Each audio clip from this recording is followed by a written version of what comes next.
everyone, and welcome to the MEFA Podcast. My name is Jonathan Hughes, and I'm the Associate Director of College Planning and Education at MEFA. Pleased to be with you.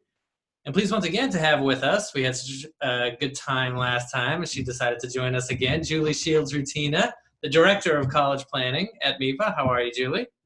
Oh, doing great. Glad to be back, Jonathan. Very nice to have you back.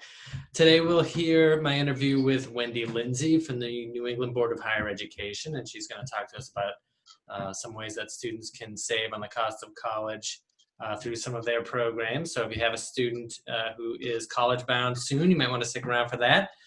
We'll also open up the mailbag and answer some questions that are on the minds of parents and students these days. Always fun to see what they're asking about. It might be something you want to know. But first, as always, we have news. So college and coronavirus still all over the news. So Julie, if you want to have another go and take us through the news this week, have at it. Well, great. I guess the big news in our world, right, John, is that October 1st is tomorrow. And that's the day that families can begin to file their financial aid applications. So the FAFSA, the free application for federal student aid, will open on October 1st, as will the CSS profile form, which is another financial aid application that some colleges use. All colleges require the FAFSA, and some also require the CSS profile.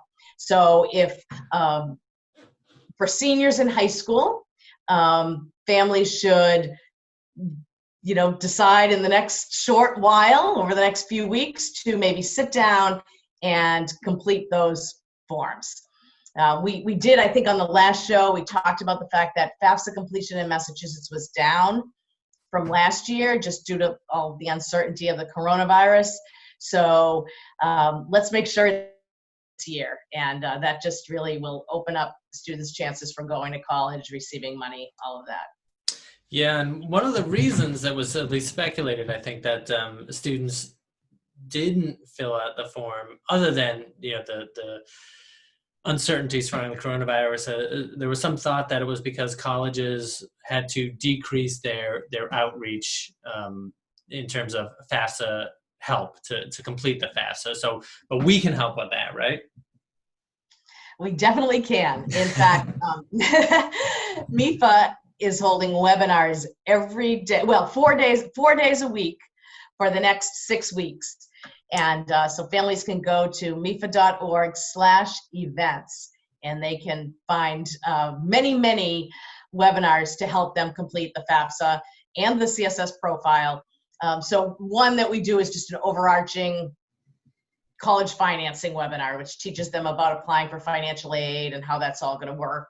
And then we also have some specific webinars, line by line, going through the FAFSA form, similarly, one like that with the CSS profile form.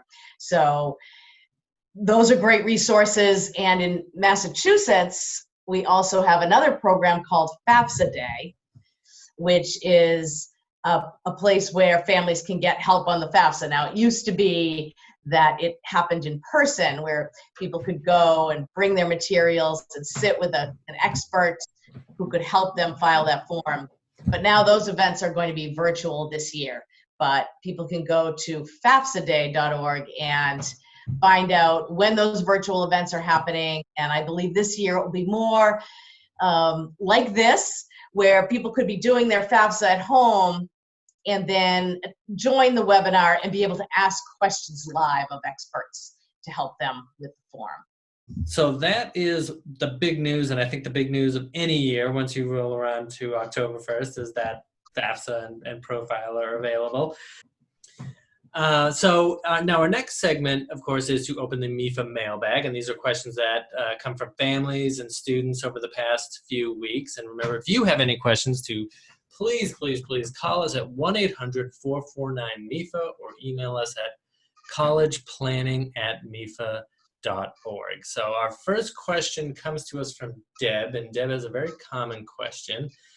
In fact, I'm so excited that you're here because you can chime in and let me know if I'm correct in my thinking or what your thinking is. This is a question that comes up a lot. So is it true The earlier you complete your FAFSA, the better off you are and increase the possibility of receiving financial aid or merit aid. Also, I've heard that some schools tie the FAFSA to awarding merit aid. Is this true? That's her question. So, number one, is it true that you're better off if you file the FAFSA right away than it is if you wait a little while? And then secondly, some schools might tie their scholarships, their merit aid, which doesn't necessarily have anything to do with how you pay for college, to actually filing the FAFSA. I'm sorry, it doesn't have to do with your ability to pay for college, but they tie it to the FAFSA anyway. So I'll take that second part first. Some colleges do indeed make filing the FAFSA a prerequisite for receiving merit aid. And merit aid is things like academic scholarships. So that's usually one of the reasons that I tell people to file a FAFSA, even if they're not sure if they should file a FAFSA. A lot of times families think, I don't think I'm going to get any aid. I just assume I'm not going to get any aid. We make too much money, or whatever it might be. Should I still file a FAFSA? So I tend to counsel people that there's really no downside to filing a FAFSA. Number one, if the student wants to, if you're going to be borrowing anything for college, we always say that you should start by taking federal student loans first. And in order to do that, you need to file a FAFSA. So if that's one way that you're looking to pay for college, you're better off beginning by filing a FAFSA. And then secondly, it may be that colleges want you to file a FAFSA to be eligible for their merit scholarships, which are, again, things like academic scholarships, even though they're not based on your finances or anything like that. And we know, too, some state programs, right, you need to file merit-based programs. I think the John and Abigail Adams Scholarship, which is based on your MCAS scores from your sophomore year in high school, they still want you to file a FAFSA to be eligible for that. Would you say that's correct, or have anything to add to that, Julie? Yeah, no, I think that's great. And now for this first part of the question, then. So this is really the controversial part here. Not controversial, but a lingering question, I think, that's in a lot of people's minds. So, is it better to file early than to wait and file? So, what would you say, Julie? Well, yeah, I would say that I think it's great to file early, honestly, just to get what can sometimes be a complicated task out of the way.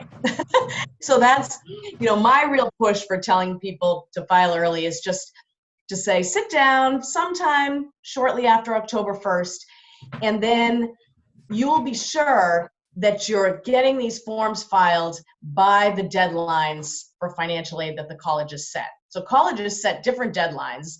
So some colleges might have a November 30th, a January 1st, a February 1st deadline for financial aid, especially in these early admissions programs. They might even have a November 1st deadline for financial aid. So if the family just gets this done in October, I think it will be sure to meet all of those deadlines. And the one example I always use is maybe your student is telling you they're going to apply to 3 colleges that have deadlines in January. So you don't get it done.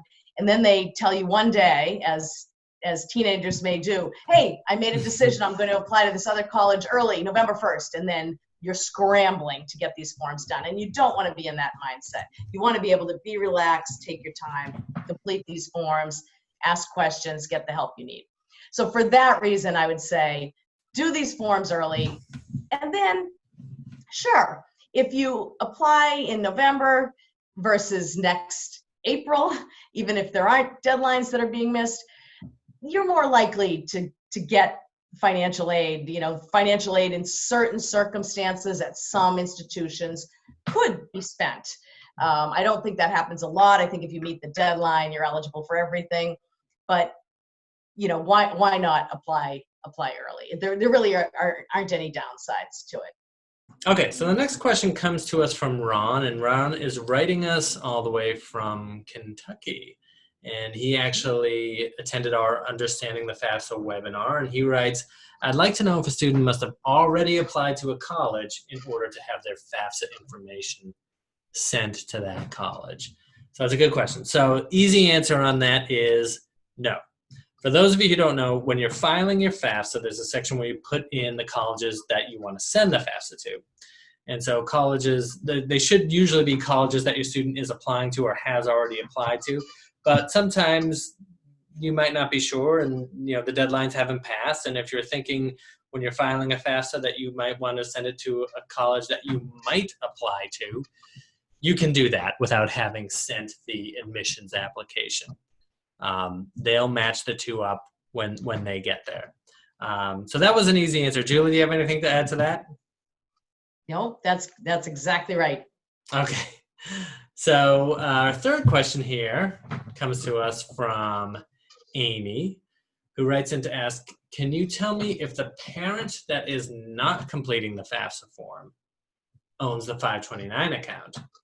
Does the parent completing the forms include that account on the FAFSA? So as I said, another good question. Julie, do you want to explain how this would work? Sure. Yes. Well, I think people can know that 529 plans are considered parent assets on the FAFSA. But in the case of divorce or separation, only one parent then files the FAFSA with the student, and it's what is termed the custodial parent. And it's really the parent that the student lived with most over the last 12 months.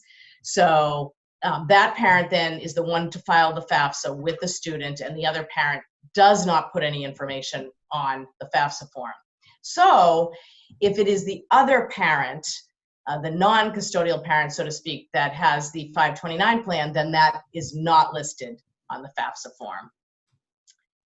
So that's the easy answer, and that's easy. Should I explain it a little bit more, because then financial aid is a little complicated to explain future? Sure, why not? We have a few minutes. So that is the answer. That doesn't go on the FAFSA form. However, it's just good to know that in future years, when the family again applies for financial aid, there is a question on the FAFSA that says money's received on your behalf. And so if while the student is in college at some point that other parent takes money out of the 529 plan and pays college expenses with that, so let's say the 529 that the parent owns is $10,000, but let's say they take $5 out one year and pay some college's expenses. Well, then when that custodial parent and student are applying for the FAFSA the next year, they do need to list that there were some monies paid on behalf, and they would list that $5,000 that was paid. And that is true if it's a non-custodial parent, or if it's a grandparent, or an aunt and uncle, anyone who has those savings for the kid, but then for the student, but then pays them. So that's how that works. Right. So now if people are in the position where someone other than the parent has saved in the 529, they're the owner in the 529 plan, and it doesn't get counted as an asset, but they're afraid that if they use it in a following year, the student is going to be sort of penalized, I guess, for lack of a better word. What can they do? Yeah, well, the way financial aid applications work, they're always looking back at past year's income. So one thing that many families will do is just have that other person, the non-custodial parent, the grandparent, whatever, wait until the spring of junior year for the student. And then they can use that money and help to pay those expenses. Because then the way the application goes and looks back, it doesn't get counted. Mm-hmm. So that's one option. So just be careful about the timing. Another thing is they can just wait altogether. And now with the new flexibility of 529 plans, one qualified expense is up to $10,000 of paying off student loans. So that's another option that that other person could just wait and use the 529 plan to pay up to $10,000 of student loans for that student. Excellent. Yeah, I think that's good advice. Coming up is my interview with Wendy Lindsay. Okay, Wendy Lindsay is the Senior Director of Regional Programming at NEBI, which is the New England Board for Higher Education. and we've known her for quite a while at MEFA. And NEBI is a free resource that MEFA loves to talk about in our programs. Stands for the once again the New England Board of Higher Education, and they've been in existence since 1955. That's a long time, and it was created by the governors of the 6 New England states. Since then, they've served to promote college access throughout New England. Wendy Lindsay, thank you so much for joining us here on the MEFA Podcast. Yeah, my pleasure. Thank you for having me. Sure. I mentioned briefly a little bit about the history of NEBI, but I wonder if you could tell the people who are listening who you guys are and what you do, and how families and parents throughout New England can find you and take advantage of what you have to offer. Sure. Yeah, so we're actually one of 4 what are called compact organizations in the United States that were established to get the states to work together to improve college offerings within those regions to support access to college and success. So NEBI, as you mentioned, was established in 1955, and the others were established around the same time.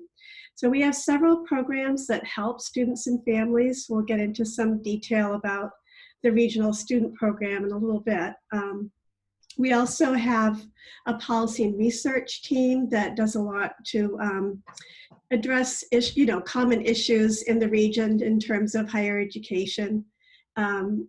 We have one of our recent new priorities is to work to help adult learners. And so there are a couple of new initiatives for that. There's something called upskilling, which is about helping people get trained when they're already employed.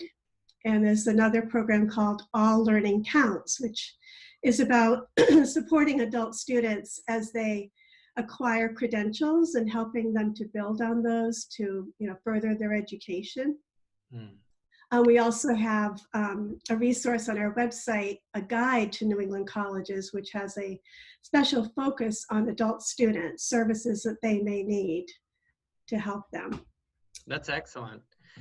And how would you say most folks actually find you or come to you? Well, we certainly have a lot of information on our website, and our website is referenced by several different organizations, including MEFA and organizations like MEFA in the other New England states.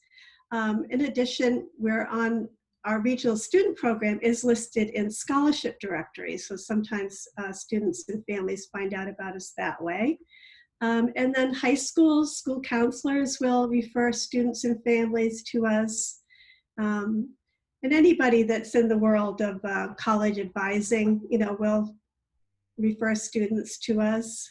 We also share information with libraries, so we do have print materials that are in the libraries, and sometimes that's how students find out about us. And if somebody wanted to look you up and see what you can offer, they would go to your website, which is, what is it? It's nebi.org, so it's nebhe.org. And then the Tuition Break would be the key tab for them to select to find out about the regional student program, which we can talk a little bit more about. Oh yes, we'll talk about Tuition Break. As I said, I always think of, the first thing I think of when I say NEBI or hear NEBI is Tuition Break. So we'll definitely talk about that. We talk about it in our college financing seminars, all the time, and have done every year. But again, I'm very excited to find out about and have other people find about what else you guys do. What was your journey to this field and to NEBI in particular? Well, it's interesting. NEBI's really been my career home for most of my working life. I spent a few years in admissions before coming to NEBI. Yeah, and when I first came to NEBI, I worked with communications and publications, but then I shifted more to the student-facing initiatives. I was editor of a guide to New England colleges for many years, and that provided information about all public and private colleges in New England. Boston Magazine actually was our publishing partner for 7 of the editions. Oh, wow. And then since 2001, I've been director of the regional student program, or Tuition Break, as it's known. Yes. And I remember those days of booklets and publications that you have put out, and so I definitely know. I don't know if all of that is online now for you. I mean, I'm sure a good portion of it is, but there used to be sort of a lot of those big publications. Now, was your publication the like one that would go into guidance counselors' offices, or would it just be sent out, or upon request, or? Yeah, we would automatically every fall. Our pattern has been to mail print materials to all the high schools throughout New England, all 6 states, as well as to the libraries and the colleges, people who are advising, let's say, students that are going from community college to a 4-year program. But yeah, we have over time moved more towards having robust information on our website. So really everything is on our website now. And then this fall with COVID, we have the one print flyer that we have usually sent out. We haven't done that this fall. So we're really trying to communicate, through email and digital means, all the information. Yeah. And now, have you found a way that's worked, better for you to do that than others, or? Well, certainly email to the school counselors. We do have email addresses for thousands of school counselors, so we're able to get in touch with them directly that way. Have been working with the New England Association of College Admissions Counselors and those groups, to do virtual college fairs and presentations. So that's a good way for us to reach students and families too, and school counselors. Yeah, it's everyone has to learn to adapt, and I feel like I don't know what your experience is, but from my standpoint, I've been sort of impressed how quickly parents and families have made that switch to virtual, attending webinars and things. Yes. Like that. I know. I'm very grateful that we have the technology, because even a few years ago, Zoom wasn't, for example, or these, virtual meeting spaces weren't as prevalent or available. So yeah, it's a huge asset. And of course, for the schools themselves too, to be delivering education, Right. Yeah. I know. It's a totally different situation now than it has been in any other year that we've worked together. But I mentioned earlier, and you've mentioned a couple of times, the regional program, or what we know as Tuition Break. And that's the thing that we talk about most often in our college financing presentations and in general when we talk about NEBI. But if you could explain to the listeners, I'm sure you can do it much better than I can, what that program is. If you were describing this to somebody for the first time, what is it, and what are the benefits of the program, and who's eligible? Sure. Yeah, so the Regional Student Program, or Tuition Break, is a New England program. So it's for residents of the 6 New England states, and it's for programs at state colleges in the 6 New England states. And it's basically to help students avoid paying out-of-state tuition when they go to a state college in another New England state. As most people know, if you attend a state college in your home state, you're going to pay what's called in-state tuition. And it's going to be a lot lower than out-of-state tuition. So the out-of-state tuition can be, cost prohibitive for some students, but this program lowers the rate significantly. Somewhere between in-state and out-of-state usually. So savings is significant, and students are eligible based on what they're going to study at the out-of-state school and what state they're coming from. And it's different from a scholarship in that scholarships, students usually have to go through the process of financial aid application, and then they would get the scholarship, based on financial need or merit. This program is based on what the students are studying at the out-of-state school. So it's a different concept that is, different from other options for financing college. Is this a different tuition that the colleges are charging? It is, basically, yeah. So it's calculated at most schools as as a percentage of their in-state rate. So it would be like 1.5 times what they're charging their in-state students, or up to a maximum of 175% of their in-state tuition. So it does fall in between in-state and out-of-state. And so how would somebody, you mentioned that it's contingent upon the major that a student is pursuing. Is that correct? Yeah, so we actually have a review process to determine eligibility every year. So colleges can propose offering certain programs, and then we determine eligibility. In some cases, it's based on the program not being offered in a student's home state. So that's why students are eligible. But some colleges are allowing expanded eligibility, and we call that flexible eligibility. So that has just started recently, and they're all listed on our website. So students don't have to wonder whether they are or are not eligible for a program. It's spelled out on our website, and students can look at a particular school perhaps that they're interested in and see what programs they can study at that school. They can also search by their state of residence. We have an online database that they can search in. And they can also view actually program lists as downloadable documents. So we try to make it easy for students to understand. And so let's say that somebody does want to attend an out-of-state school and their program is eligible. What do they do at that point? Yeah, so the key thing is when they apply to the college, if they're coming in, for the first time as a new student, on their college application, they would write down that program that they wish to study that they know they're eligible for. And typically it's all part of the college's database that they have matches. They say, well, this student's coming in from Massachusetts and they're studying this program they're eligible for. So they would automatically, once accepted for admission, they would gain status under the program. Oh, so they don't have to do anything. Yeah, no, they don't. They don't have to fill out a separate application. We don't require a separate application, and the colleges don't. I mean, sometimes they might, if a student's already on campus and they want to switch over to a program that they'd be eligible for, then the registrar might require that they complete a form to be eligible. Wow, that's excellent. Status. Yeah.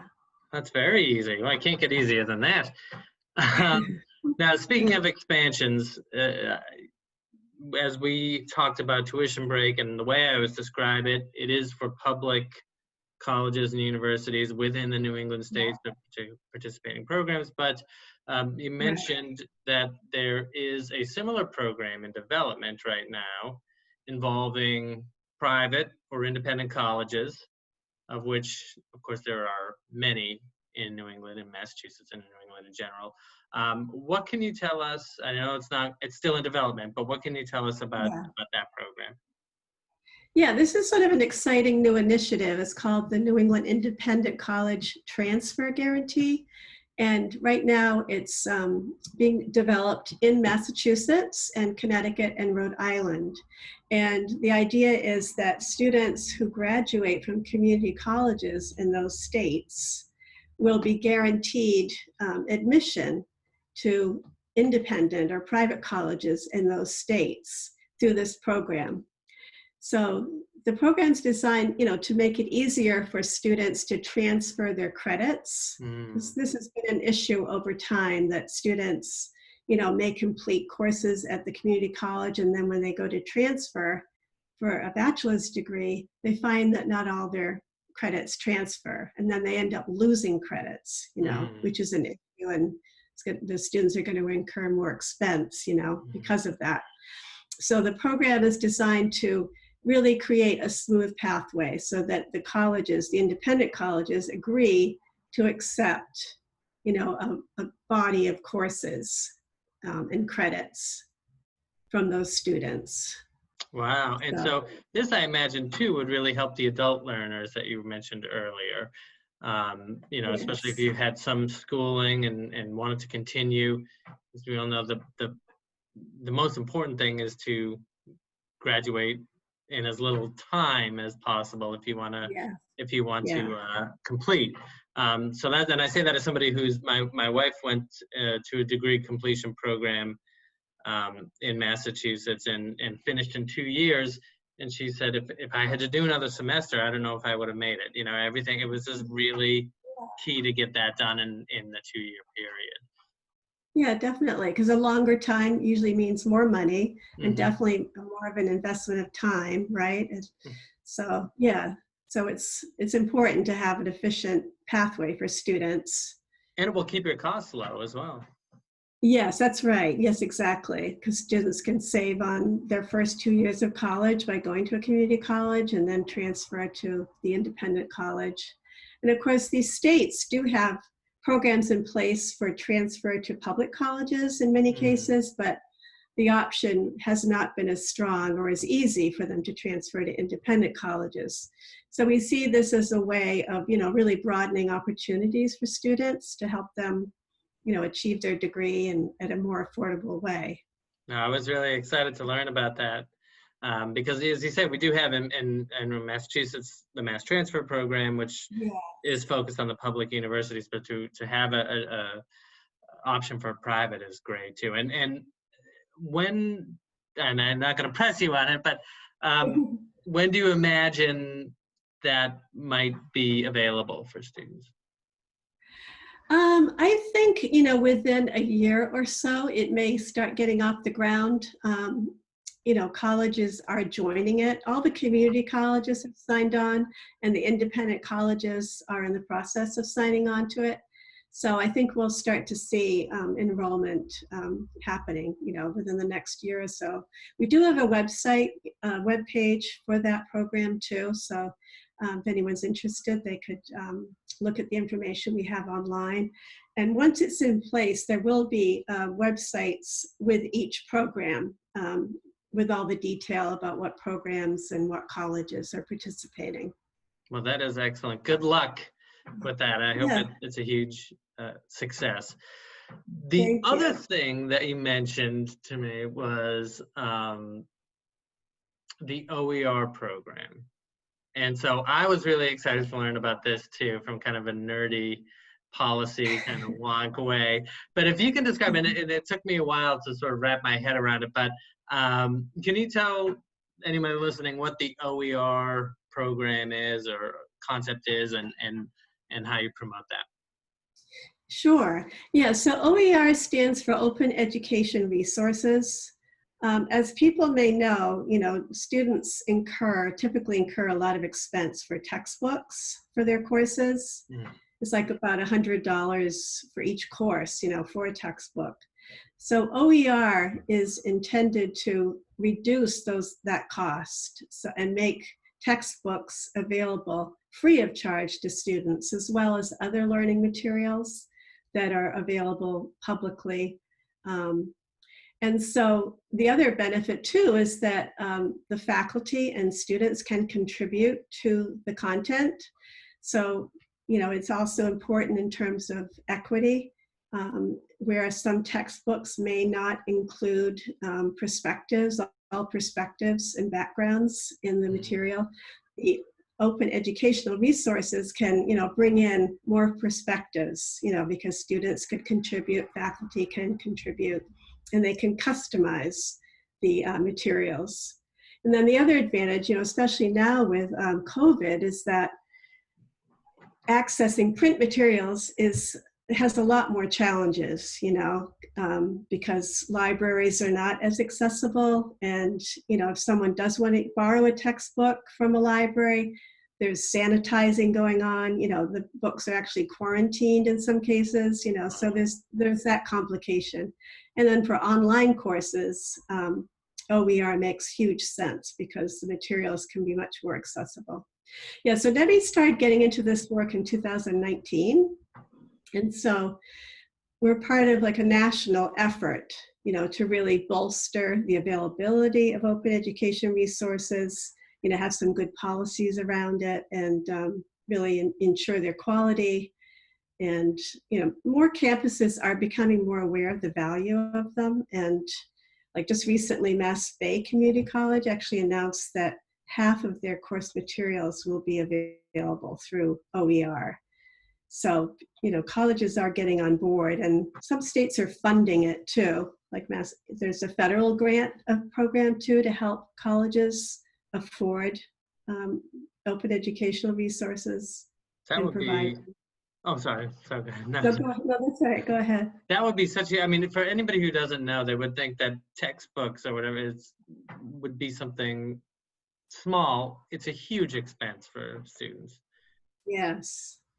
So, so that would be a huge development, and it seems like, an idea that makes sense right away when you hear it, and hopefully makes sense to everyone. Now, is your role really to promote this idea to colleges, to state government, to stakeholders? Or? Yeah. And get, governments to support and fund. So like the federal government is getting involved, and Massachusetts, Connecticut, and New Hampshire have invested in developing programs for colleges in those states to develop and enhance their OER materials. So yeah, it's really just to build the momentum and to scale it up even more so that it can be more broadly, they can be more broadly available, Yeah, well, again, I wish you success on that, because that would be a really, really great development to see happen. Yeah, and if anyone's interested, they could look at our website, nebi.org/open education. They want to excellent. See what resources we have there. Speaking of that, one of the things that I find myself checking the NEBI site a lot for your resources is the coronavirus news and resource page. Can you let people know what resources are available there and what they can sort of find on that? Sure. Yeah, so once COVID started affecting us all back in March, we put together an interactive platform on our website so that we could track what was happening with all the New England colleges and universities in terms of what their plans were for mode of learning, whether it was going to be in person or online or a hybrid, and then whether they're going to allow students to live in dorms, and then, for the fall, what would their testing protocols be, and quarantine, and all of that. It's multifaceted, but our platform allows people to search by school to see what's happening. We'll continue to track it going into the spring semester, and we'll add, factors that seem meaningful and relevant. For example, in terms of like the flu vaccine being required or not, Massachusetts is requiring it, as state policy. So that will affect Massachusetts colleges. But other states may start doing that as well, or other, or institutions, in particular. So we'll track anything that's relevant to That's excellent. Colleges. Yeah. And so I know sort of we're a witness to what's sort of happening for the fall semester, but have schools started to make any plans for spring semester yet? Or if they haven't, when do you expect them to do that? Well, we're starting to see those announcements trickle out a little bit. Mm-hmm. So, a couple of campuses have announced that they will not have a semester break to avoid students leaving and returning, and possibly, transmitting sickness when they come back, similar to what a lot of colleges are doing this fall. They're ending their fall semester right before Thanksgiving, and then not having students return until January, whereas typically they'd be returning after Thanksgiving and then, being on campus for a few more weeks and then returning for Christmas, or the holidays. So I think, we're seeing a similar scenario for the spring. I imagine more campuses will do that. Well, I mean, I don't think anybody thought in March that we would be wondering about what we would be doing in the fall. And I think in the past month or so, we're just sort of starting to realize that we're going to start to figure out what college is going to do in the spring. So hopefully, Yeah. you know, this will be the last of it. But that's a tremendous resource. And we check it all the time, especially we have a lot of families calling us and asking us, you know, what to do in this circumstance or that circumstance. They have a lot of colleges that they're applying to, and so we know what's going on. So we're always happy to direct folks to the resource on NEBI. Before we go, is there? Oh, sure, yeah, no. Is there anything else that you wanted to mention before we go? Well, I'll just mention one other program, which is called SARA. It's called the State Authorization Reciprocity Agreement.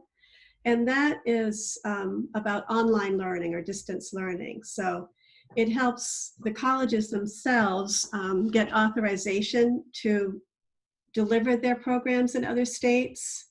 And then it helps students have broader access to online programs out of state because the colleges can more easily get authorized to offer their programs elsewhere. It also helps ensure quality and accountability of the distance education programs, that they meet standards. So I just thought I would mention that too, just because online education now is, you know, just becoming more and more popular or needed, you know, because of COVID and other reasons. Yeah. Well, I love Tuition Break, as you know, and I'm glad that you're the senior director of the regional program or Tuition Break. So very happy to continue to tout that and to have you on. But I've loved hearing about everything else that I, quite frankly, didn't really know that much about everything that NEBI does. And if anybody has any questions or wants more information, they can go to nebi.org, which is NEBHE.org. Thank you so much for joining us, and good luck with all of the programs from NEBI. And I hope that you'll come back if we want to chat about how everything is going. Yeah, I'd be happy to. Thanks again for having me, Jonathan, and best wishes to you, and keep up all the good work at MEFA.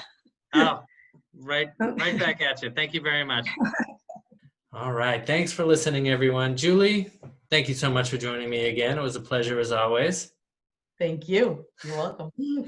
For everyone listening, please remember you can get in touch with MEFA at 1-800-449-MEFA or email us at collegeplanning@mefa.org. Please like or subscribe to the podcast. You can do this on Spotify, iTunes, iHeartRadio, basically anywhere you find your podcast. So until next time, thanks, guys.